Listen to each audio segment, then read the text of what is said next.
Hi friends, welcome back to our YouTube channel.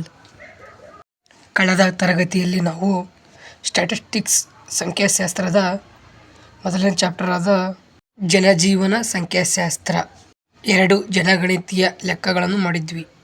ಅದೇ ರೀತಿ ನಾವು ಈ ತರಗತಿಯಲ್ಲಿ ಎರಡನೇ ಲೆಕ್ಕವನ್ನು ಮಾಡೋಣ. ಒಂದು ಜಿಲ್ಲೆಯ 2014ರ ಆರಂಭದಲ್ಲಿ ಜನಸಂಖ್ಯೆಯು 2 ಲಕ್ಷ ಇತ್ತು. ಮುಂದಿನ 5 ವರ್ಷಗಳಲ್ಲಿ ಆ ಜಿಲ್ಲೆಯಲ್ಲಿ ಈ ಕೆಳಗಿನ ಬದಲಾವಣೆಗಳನ್ನು ಕಂಡಿದೆ. ಯಾವಪ್ಪ ಅಂದರೆ ಒಟ್ಟು ಜನನಗಳು 15,000, ಒಟ್ಟು ಮರಣಗಳು 8,000, ಉದ್ಯೋಗಕ್ಕಾಗಿ ಬೇರೆ ಕಡೆಯಿಂದ ಬಂದವರು 10,000, ಉನ್ನತ ಶಿಕ್ಷಣಕ್ಕಾಗಿ ಬೇರೆ ಕಡೆ ಊರಿಗೆ ಹೋದವರು 4,000. ಓಕೆನಾ. ಅದೇ ರೀತಿ ನಾವು ಏನು ಕಂಡುಹಿಡಬೇಕಪ್ಪ ಅಂದರೆ, ಹಾಗಾದರೆ 2019ರ ಹತ್ತಕ್ಕೆ ಆ ಜಿಲ್ಲೆಯ ಒಟ್ಟು ಜನಸಂಖ್ಯೆ ಎಷ್ಟು ಎಂದು ಕಂಡುಹಿಡಬೇಕು. PT ಒಟ್ಟು ಜನಸಂಖ್ಯೆ ಅಂದರೆ. ಓಕೆನಾ. PT equals P0 plus bracket B minus D bracket I minus E. ಓಕೆನಾ. ಈ ಸೂತ್ರದ ಪ್ರಕಾರ ನಾವು ಮಾಡಬೇಕು. ಮೊದಲು ನಾವು ಈ ಪ್ರಾಬ್ಲಮ್ ಏನೇನು ಕೊಟ್ಟಿದ್ದಾರೆ ಇನ್ನೊಂದ್ರ ಬಗ್ಗೆ ನಾವು ಬರ್ಕೊಳ್ಳೋಣ. PT ಕಂಡುಹಿಡಬೇಕಾಗುತ್ತೆ. ಅದಕ್ಕೋಸ್ಕರ ನಾವು ಈ ಪ್ರಾಬ್ಲಮ್ನಲ್ಲಿ P0 ಎಷ್ಟಿದೆಯಪ್ಪ ಅಂದರೆ, ಪ್ರಾಬ್ಲಮ್ನಲ್ಲಿ 2 ಲಕ್ಷ ಇದೆ. ಕಳೆದ ಜನಗಣತಿ ಪ್ರಕಾರ 2 ಲಕ್ಷ 5 ವರ್ಷದ ಹಿಂದೆ. ಅದು ಈಗ ಈ ಜನಗಣತಿ ಕಂಡುಹಿಡಿಯಲು ತೆಗೆದುಕೊಳ್ಬೇಕಾಗುತ್ತೆ.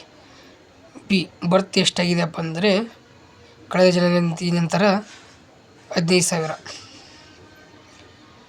ಡೆತ್ತು 8,000 ಆಗಿದೆ.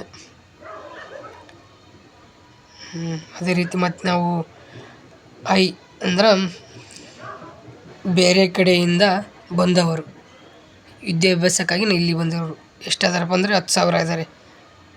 E ಅಂದ್ರೆ ನಮ್ಮೂರಿನಿಂದ ಬೇರೆ ಊರಿಗೆ ಹೋದವರು, ಯಾವುದಕ್ಕೆ ಹೋಗಿದಪ್ಪ, ಉನ್ನತ ಶಿಕ್ಷಣಕ್ಕಾಗಿ 4,000. ಇದನ್ನು ನಾವು ತೆಗೆದುಕೊಂಡು ಈ ವರ್ಷದ 2019ರ ಜನಗಣತಿ ಪ್ರಕಾರ ಎಷ್ಟಿದ್ದಾರೆ ಅಂತ ತಿಳ್ಕೊಬೇಕು. PT ಈಕ್ವಲ್ಸ್ P0 ಎಷ್ಟಿದೆಯಪ್ಪ ಅಂದ್ರೆ, ಜನಗಣತಿ ಪ್ರಕಾರ 2 ಲಕ್ಷ ಇತ್ತು. ಓಕೆ.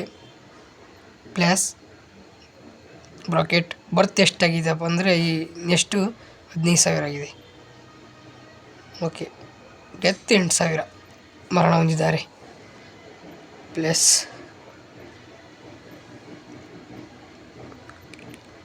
ವಲಸೆ ಬಂದವರು 10,000, ವಲಸೆ ಹೋದವರು 4,000. 2 ಲಕ್ಷ ಆಗಿದೆ. ಹಾಗೆ ಬರ್ಕೊಳ್ಳಿ. 15,000ದಲ್ಲಿ 5,000 ಅಲ್ಲ 8,000 ಹೋದರೆ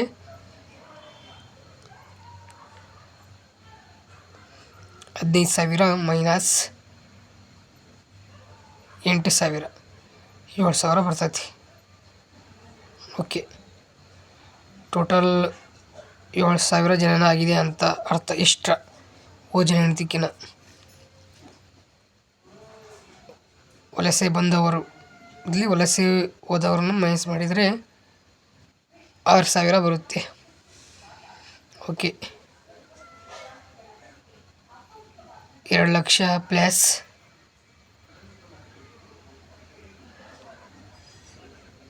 13,000, 7,000 ಪ್ಲಸ್ 6,000 13,000.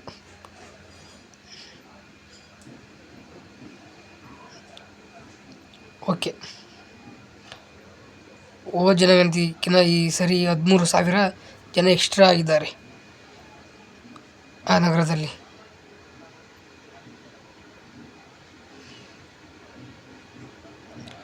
ಎರಡು 2,13,000 ಟೋಟಲ್ 2019ರಲ್ಲಿ ಆ ನಗರದಲ್ಲಿ ಇರುವ ಜನಸಂಖ್ಯೆ 2,13,000. Thank you for watching video. ಇದೇ ರೀತಿ ಹೆಚ್ಚಿನ ವಿಡಿಯೋ ಬೇಕಾದಲ್ಲಿ ನಮ್ಮ ಚಾನಲನ್ನು ಸಪೋರ್ಟ್ ಮಾಡಿ, ಸಬ್ಸ್ಕ್ರೈಬ್ ಮಾಡಿ, ಲೈಕ್ ಮಾಡಿ, ಶೇರ್ ಮಾಡಿ ಬೇರೆ ಫ್ರೆಂಡ್ಸಿಗೆ. ಜೈ ಹಿಂದ್.